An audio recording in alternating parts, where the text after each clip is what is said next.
Samantala, United Nations masusing babantayan ang gagawing investigasyon kaugnay po ng insidente sa Mama Sapano, Maguindanao. Ang detalye sa ulat naman ng aming kasamang si George Bandola, live via Pugin Patch.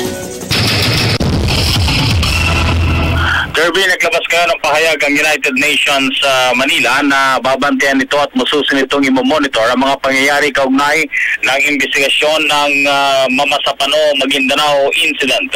Ayon na rin sa pahayag ng UNIC Manila, ang pagkakaroon ng mga ganitong pagkakataon para mabigyan ang magkaparehong panig ay isang magandang halimbawa para na rin maisulong ng tuluyan ang kapayapaan lalong-lalo na sa bahagi ng Mindanao.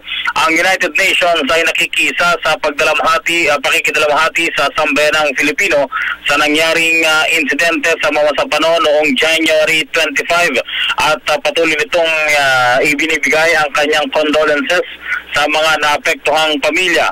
Ikinagalak din ng United Nations ang pahayag ng GPH at ng Moro Islamic Liberation Front na makikipagkaisa ito para na rin sa gagawing investigasyon, lalong-lalo na ang pangunguna ng International Monitoring Team para sa pagbuo ng mga nararapat na akbang para tuluyang malaman ang punot dulo ng insidente.